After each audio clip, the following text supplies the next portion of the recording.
अस्सलाम वालेकुम, मैं नुमान। आप देख रहे हैं दी टेक शो, जिसके अंदर हम लोग डिस्कस करते हैं पाकिस्तान और दुनिया भर से आने वाली टेक न्यूज़ और अपडेट्स को। आज की पहली अपडेट आ रही है गैलेक्सी A02 के रिलेटेड। अब हम लोगों ने इसी साल देखा गैलेक्सी A01 को, जो कि सैमसंग ने 16 से 17 हज़ार के प्राइस टैग के अंदर लॉन्च किया था। इस प्राइस टैग के अंदर हमें 720p डिस्प्ले मिल रहा था, लेकिन सैमसंग का क्योंकि डिस्प्ले था इसलिए हमें इस प्राइस रेंज के अंदर एक सबसे अमेजिंग डिस्प्ले मिल रहा था। जो कलर्स थे और जो कंट्रास्ट था वो काफ़ी ज़्यादा अमेजिंग था। अब हम लोग यहाँ पर बात करें गैलेक्सी A02 की, जिसके बारे में ये चीज़ रिपोर्ट की जा रही है कि बहुत जल्द आप लोगों को देखने को मिल जाएगा। अब इसके रिलेटेड डिफरेंट जो वेबसाइट्स हैं, डिफरेंट जो सर्टिफिकेशन की साइट्स हैं, उनके ऊपर जो डाटा वो आना स्टार्ट हो चुका हुआ है। यहाँ पर मैंने जितना भी डाटा था उसको इकट्ठा कर लिया हुआ है। सबसे पहली चीज़ ये रिपोर्ट की जा रही है कि इसके अंदर में 5000 mAh की बैटरी मिल जाएगी। फास्ट चार्जिंग के रिलेटेड किसी किस्म का कोई भी सीन आपको नहीं आई थिंक देखने को मिलेगा, क्योंकि ये बिल्कुल ही एक इंट्री बेसिक लेवल का फ़ोन होगा। इसके अलावा कहा जा रहा है कि 5.7 इंचेस का हमें IPS LCD डिस्प्ले मिलेगा, 720p की अगेन रेजोल्यूशन होगी। और कहा जा रहा है कि स्नैपड्रैगन हमें 450 प्रोसेसर इसके अंदर मिलेगा, 3GB की रैम होगी। बैक साइड के ऊपर 13 मेगापिक्सल का मेन सेंसर होगा, साथ में हमें एक कोई भी 2 मेगापिक्सल का डेप्थ टाइप का कोई सेंसर मिल जाएगा। फ्रंट के ऊपर 8 मेगापिक्सल का सेल्फी कैमरा होगा और फ्रंट के ऊपर जो डिस्प्ले का डिज़ाइन होगा वो वाटर ड्रॉप टाइप की कोई नोच होगी, यानी कि पंच होल का किसी किस्म का कोई भी सीन नहीं होगा। अब यहाँ पर जो चीज़ स्मार्टफोन के रिलेटेड मुझे सबसे ज़्यादा अट्रैक्ट करी वो है 5.7 इंचेस का डिस्प्ले, यानी कि जो डिस्प्ले का साइज़ होगा वो काफ़ी ज़्यादा हैंडी होगा, इतना कोई खास बड़ा डिस्प्ले नहीं होगा। और जो A01 था उसका भी डिस्प्ले काफ़ी ज़्यादा छोटा था। तो अगर आप लोग इस स्मार्टफोन का वेट कर रहे हो तो आप लोग वेट कर सकते हो, आप लोगों को बहुत जल्द मार्केट के अंदर देखने को मिल जाएगा। इसके बाद अगली न्यूज़ यहाँ पर आ रही है OPPO Reno 5 सीरीज़ के रिलेटेड, जिसके बारे में पहली चीज़ ये रिपोर्ट की जा रही है कि हमें जितने भी वेरियंट्स मिलेंगे सभी के अंदर हमें 5G की सपोर्ट मिल जाएगी। अब ये वाली जो अपडेट है, ये वाला जो फीचर है इतना कोई खास इंटरेस्टिंग नहीं है। इसके बाद जो अगला फीचर है ये काफ़ी ज़्यादा इंटरेस्टिंग है। ये चीज़ रिपोर्ट की जा रही है कि OPPO Reno 5 सीरीज़ के अंदर ओप्पो दो डिफरेंट कंपनीज के जो प्रोसेसर्स हैं उनको यूज़ करने वाला है। एक तो स्नैपड्रैगन की तरफ जाएगा, स्नैपड्रैगन 865 रिपोर्ट किया जा रहा है। उसके अलावा कहा जा रहा है कि हमें स्नैपड्रैगन 765G मिलेगा, प्लस मीडियाटेक का जो डायमेंसिटी 1000 प्रोसेसर है उसको यूज़ करेगा, यानी कि ओप्पो एक ही सीरीज़ के अंदर स्नैपड्रैगन के और मीडियाटेक के प्रोसेसर्स को यूज़ करने वाला है। अब यहाँ पर अगर हम लोग इस चीज़ को थोड़ा सा अंडरस्टैंड करने की कोशिश करते हैं, क्योंकि ये अभी रूमर ही है, और इस रूमर को अगर हम लोग कनेक्ट करने की कोशिश करते हैं हमारे पहले वाले रूमर्स के साथ, तो हम लोग समझ सकते हैं कि पहले हम लोगों ने जो एक न्यूज़ को डिस्कस किया था कि 2021 के अंदर ओप्पो, वीवो और शाओमी और इसके अलावा और भी कुछ कंपनीज जो कि स्नैपड्रैगन के प्रोसेसर्स को यूज़ कर रही हैं, मे बी ये स्नैपड्रैगन के प्रोसेसर को छोड़कर एक्सिनोस सैमसंग के प्रोसेसर के ऊपर शिफ्ट हो जाए, या फिर डायमेंसिटी जो मीडियाटेक के प्रोसेसर्स हैं उनको यूज़ करें। उसकी रीज़न ये है कि जो स्नैपड्रैगन के प्रोसेसर्स हैं वो काफ़ी ज़्यादा कॉस्टली होते जा रहे हैं, इसलिए उनके लिए ये चीज़ अब अफोर्डेबल नहीं रह रही कि वो बजट को भी कंट्रोल करें और जो प्रोसेसर्स हैं वो भी अच्छे लगें। इस रीज़न की वजह से मुझे पर्सनली तौर पर ये लग रहा है कि ओप्पो ये काम कर रहा है कि एक ही सीरीज़ के अंदर डिफरेंट कंपनीज के जो प्रोसेसर्स हैं उनको यूज़ कर रहा है। अब देखते हैं कि ये एक्चुअल में भी ओप्पो इनको यूज़ करता भी है या फिर नहीं करता। उसके अलावा डिफरेंट जो वेबसाइट्स हैं उनके ऊपर ओप्पो Reno 5 सीरीज़ की जो स्पेसिफिकेशंस हैं वो भी सामने आ रही हैं। अब इन स्पेसिफिकेशंस के रिलेटेड ये चीज़ कंफर्म नहीं है कि ये कौन से वेरिएंट की स्पेसिफिकेशंस है, लेकिन कहा जा रहा है कि हमें 6.43 इंचेस का OLED डिस्प्ले देखने को मिल जाएगा। बैक साइड के ऊपर 64 मेगापिक्सल का मेन सेंसर होगा, 4300 mAh की बैटरी के साथ हमें 65 वाट की फास्ट चार्जिंग की सपोर्ट देखने को मिल जाएगी। और जहां तक बात है डिस्प्ले की, तो डिस्प्ले के अंदर हायर रिफ्रेश रेट को लेके किसी किस्म की कोई भी अपडेट नहीं आ रही कि हमें कितने हर्ट्ज का रिफ्रेश रेट देखने को मिलेगा। अब देखते हैं कि ओप्पो की ये वाली जो सीरीज़ है ये कब हमें मार्केट के अंदर देखने को मिलती है। जैसे कोई नई अपडेट आएगी आप लोगों के साथ मैं शेयर कर दूंगा। इसके बाद जो अगली न्यूज़ आ रही है ये काफ़ी ज़्यादा इंटरेस्टिंग है। अब हम लोग नॉर्मल जो रोलेबल हमारे स्मार्टफोन्स के डिस्प्लेज हैं उनको तो देख ही चुके हैं। अभी रिसेंटली ओप्पो ने अपने रोलेबल स्मार्टफोन के कॉन्सेप्ट को इंट्रोड्यूस करवाया। अब यहाँ पर जो अपडेट आ रही है LG की तरफ से। LG के एक रोलेबल लैपटॉप के पेटेंट सामने आए हैं, यानी कि भाई आपको अब जो लैपटॉप्स हैं वो भी रोल होते हुए नज़र आएंगे। इनके बारे में आप लोगों को थोड़ी सी मैं चीज़ें एक्सप्लेन कर देता हूँ। फर्स्ट ऑफ ऑल जो डिस्प्ले है जब वो रोल हुआ होगा तो उसके अंदर आप लोगों को 13.3 का साइज़ मिलेगा। जब आप लोग उसको टोटली तौर पर अनरोल करोगे तो आपको 17 इंचेस का डिस्प्ले का साइज़ देखने को मिल जाएगा। लेकिन यहाँ पर इंटरेस्टिंग बात यह है कि इसका जो डिस्प्ले है वो सिर्फ रोल नहीं हो रहा है, इसके अंदर आप लोगों को जो टच पैड मिल रहा है और जो कीबोर्ड मिल रहा है वो भी फोल्ड हो जाते हैं, यानी कि आप लोग इसको रोल भी कर सकते हो, फोल्ड भी कर सकते हो। एक ही टाइम के ऊपर ये रोलिंग और फोल्डिंग लैपटॉप है। अब ये जो कंसेप्ट है, ये जो पेटेंट्स हैं ये तो काफ़ी ज़्यादा क्रेजी हैं, लेकिन इसका मतलब ये भी नहीं है कि LG एक्चुअल में इनको बनाएगा, इनको बनाकर मार्केट के अंदर उनको देगा कि भाई आप इनको बाय कर लो। मुझे तो जो कंसेप्ट है वो टोटली तौर पर समझ नहीं आ रहा है।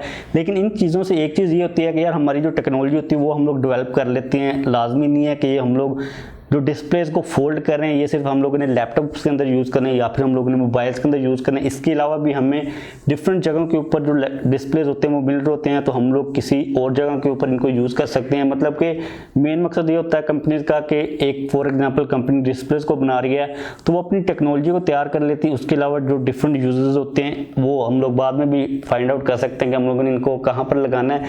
लेकिन ओवरऑल जो डेवलपमेंट है, जो रिसर्च चल रही है वो काफ़ी ज़्यादा अच्छी चल रही है, जो चीज़ें वो कम्पैक्ट होती जा रही हैं। अब देखते हैं कि क्या पता क्रेजी एक स्टेप ले ले एलजी, वो इतने कोई खास यूनिट्स को ना बनाए वो मार्केटिंग को हासिल करने के लिए, क्योंकि एलजी की जो सिचुएशन चल रही है मार्केट के अंदर, लैपटॉप को चाहे हम लोग ले लें या फिर अगर हम लोग स्मार्टफोन्स की मार्केट को भी ले लेते हैं तो एलजी इतना कोई खास इन न्यूज़ नहीं चल रहा, इसलिए मार्केटिंग एक स्टंट भी हो सकता है। अब देखते हैं कि ये मार्केट के अंदर आता है या फिर नहीं आता। अगर आता है तो इसके जो स्पेसिफिकेशंस होती हैं और इसकी जो प्राइस होती है मोर इंटरेस्टिंगली वो कितनी होती है। इसके बाद अगली न्यूज़ यहाँ पर आ रही है, वो आ रही है गैलेक्सी A12 के रिलेटेड। अब मुझे लग रहा है कि ये जो गैलेक्सी A12 है बहुत जल्द सैमसंग इसको लॉन्च करने वाला है, क्योंकि रिसेंटली ये ब्लूटूथ की वेबसाइट के ऊपर जो सर्टिफिकेशन वेबसाइट होती है उसके ऊपर लिस्ट हुआ है, लेकिन वहाँ पर हमें किसी किस्म की कोई भी स्पेसिफिकेशंस नजर नहीं आ रही। लेकिन आल्सो ये गीक बेंच के ऊपर भी लिस्ट हुआ एक ही टाइम के ऊपर। तो अगर हम लोग गीक बेंच के ऊपर देखते हैं तो ये चीज़ हमें नजर आ रही है कि इसके अंदर हमें मीडियाटेक का हीलो P35 प्रोसेसर मिलेगा, जिसको देखकर मैं थोड़ा सा डिसअपॉइंट हूँ। 3GB की रैम सजेस्ट की जा रही है, एंड्रॉइड 10 की सपोर्ट मिलेगी। अगर हम लोग गीक बेंच के स्कोर्स के ऊपर नजर डालते हैं तो जो स्कोर्स हैं वो भी इतने कोई खास इंप्रेसिव नहीं है। सिंगल कोर के ऊपर कहा जा रहा है कि हमें 168 का स्कोर मिलेगा और मल्टी कोर के ऊपर 1018 का स्कोर देखने को मिल जाएगा। अब इससे पहले गैलेक्सी A12 के हम लोग क्लियर केसेस को देख चुके हुए हैं, जिनके थ्रू हमें इसका डिजाइन क्लियरली तौर पर नजर आ रहा था। बैक साइड के ऊपर हमें स्क्वायर के अंदर कैमरा का मॉड्यूल मिल रहा था, उसके अलावा साइड माउंटेड फिंगरप्रिंट्स के अंदर। तो आप देखते हैं कि A12 को सैमसंग कब लॉन्च करता है और इसके अंदर हमें जो दूसरी कैमराज की स्पेसिफिकेशन मिलती हैं वो कितनी मिलती हैं। इसके बाद अगली जो अपडेट है ये काफ़ी ज़्यादा इंटरेस्टिंग है। आप लोगों की तरफ से मुझे काफ़ी ज़्यादा क्वेश्चन आ रहे थे कि पोको M3 की प्राइस कितनी होगी और इसकी स्पेसिफिकेशन कितनी होगी। तो आप लोगों को मैं ये अपडेट इसलिए दे रहा हूँ कि अगले मंथ के अंदर पोको M3 पाकिस्तान की मार्केट के अंदर आ रहा है। तो अगर आप लोग मतलब कि 25,000 के प्राइस टैग के अराउंड ऊपर नीचे थोड़ा सा कहीं पर आप लोगों को पोको M3 पाकिस्तान की मार्केट के अंदर देखने को मिल जाएगा। अगर आप लोग इस प्राइस रेंज के अंदर कोई भी फ़ोन बाय करने के रिलेटेड मतलब अपना माइंड बना रहे हो तो आप लोगों को यही चीज़ सजेस्ट करूंगा कि आप लोग अभी थोड़ा सा वेट कर लो पोको M3 के आने का। अगर हम लोग स्पेसिफिकेशंस की बात कर लेते हैं तो ऑफिशियली तौर पर जो स्पेसिफिकेशन है वो तो सामने नहीं आई, जाहिर सी बात है जब लॉन्च होगा तभी सामने आएंगी। लेकिन हमारे जो लीक्स्टर हैं, जो रूमस्टर तो मैंने इनको नहीं कहूँगा, लेकिन जो रूमर्स आ रहे होते हैं डिफरेंट सोर्सेज है उनके थ्रू हमें जो स्पेसिफिकेशन है वो काफ़ी हद तक पता चल चुकी हुई हैं। यहाँ पर कहा जा रहा है कि हमें 6.53 इंचेस का IPS LCD डिस्प्ले मिलेगा 1080p रेजोल्यूशन के साथ। अगेन जिस प्राइस टैग के अंदर ये आएगा ये 1080p रेजोल्यूशन के साथ आएगा। जो हायर रिफ्रेश रेट है उसके बारे में कोई अपडेट नहीं आ रही कि हमें कोई 90 हर्ट्ज या फिर 120 हर्ट्ज टाइप का रिफ्रेश रेट मिलेगा या फिर नहीं मिलेगा। लेकिन दिस इज पोको, तो पोको कहीं पर भी क्रेजी जा सकता है, आउट ऑफ बॉक्स जा सकता है, तो आप लोगों को वेट करना चाहिए।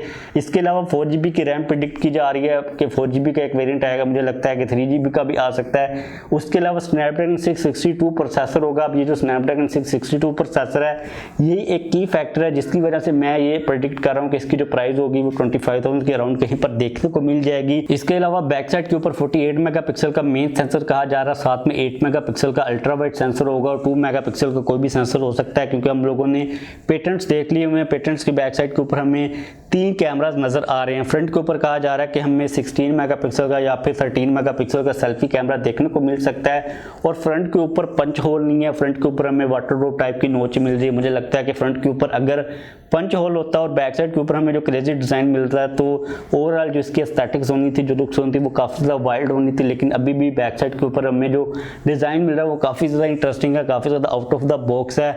और ये चीज़ कही जा रही है कि बैटरी के अंदर में 6000 mAh की बैटरी देखने को मिल सकती है। जहाँ तक बात है फास्ट चार्जिंग की तो 18 वाट की तो फास्ट चार्जिंग आप लोगों को मिलेगी ही मिलेगी।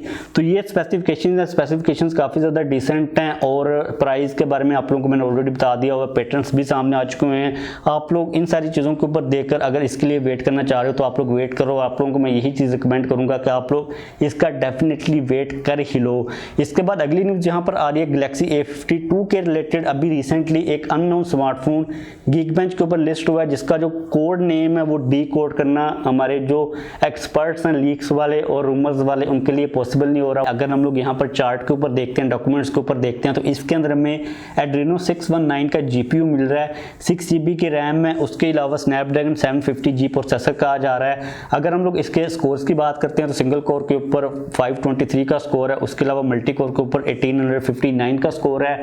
तो एक्सपेक्टेड ये है कि ये गैलेक्सी A52 ही हो, लेकिन सैमसंग ने जो कोड नेम को इस तरह इस दफ़ा रखा है कि हमसे डीकोड नहीं हो पा रहा। लेकिन अगर हम लोग यहाँ पर थोड़ा सा आइडिया लगाने की कोशिश करते हैं तो सैमसंग के जो अपकमिंग स्मार्टफोन्स हैं, जो डेट्स आ रही हैं आगे, अगर हम लोग इन डेट्स को पीछे वाली साल की डेट्स के साथ मिलाते हैं तो भाई सैमसंग गैलेक्सी A52 ही बन रहा है। और इससे पहले हम लोगों ने A52 की जो स्पेसिफिकेशंस को डिस्कस किया है उनको भी अगर हम लोग मैच करते हैं तो सारे के सारे जो निशानात हैं, जो आपका एक आइडिया उसी साइड के ऊपर जा रहा है। इसके बाद अगली न्यूज़ यहाँ पर आ रही है Xiaomi की तरफ से Mi 11 के रिलेटेड। अब जो Mi 11 सीरीज़ है इसको एक्सपेक्ट किया जा रहा है कि हमें फर्स्ट क्वार्टर के अंदर ही देखने को मिल जाएगी। जो लीक्स हैं और जो रूमर्स हैं काफ़ी ज़्यादा कंफ्यूज हो रहे हैं। अभी अगेन जो लीक्स्टर वो ये कह रहे हैं कि हमें बैक साइड के ऊपर जो मेन सेंसर मिलेगा वो 50 मेगापिक्सल का नहीं होगा। Mi 11 सिंपल की बात की जा रही है, प्रो की बात नहीं की जा रही। कहा जा रहा है कि Mi 11 सिंपल के अंदर हमें 108 मेगापिक्सल का मेन सेंसर मिलेगा।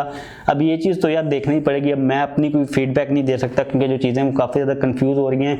उसके अलावा हम लोग ये चीज़ भी पहले डिस्कस कर चुके हैं कि हमें स्नैपड्रैगन 875 प्रोसेसर मिलेगा, क्वाड HD प्लस डिस्प्ले होगा 120 हर्ट्ज के रिफ्रेश रेट के साथ। तो बस आज के लिए हमारे पास यही अपडेट्स आ रही थी। आज की जितनी भी अपडेट्स हैं मुझे लगता है कि काफ़ी ज़्यादा कंफ्यूजिंग हैं क्योंकि स्मार्टफोन्स काफ़ी ज़्यादा आ रहे हैं। कोरोना का जो पूरा सीन है वो आई थिंक ख़त्म होता हुआ नज़र आ रहा है। उसके अलावा जो इंडस्ट्रीज़ हैं, जो मार्केट्स हैं वो काफ़ी ज़्यादा रीएक्टिवेट हो चुकी हुई हैं। तो इसलिए जो अपडेट्स आ रही हैं वो काफ़ी ज़्यादा आ रही हैं और काफ़ी ज़्यादा कंफ्यूजिंग आ रही हैं। तो बस इस वीडियो को खत्म करते हैं। जाने से पहले अगर आप लोगों ने अभी तक वीडियो को लाइक नहीं किया तो लाइक लाजमी तौर पर कर दीजिएगा। अगर आपने अभी तक चैनल को सब्सक्राइब नहीं किया तो चैनल को भी सब्सक्राइब कर लीजिए।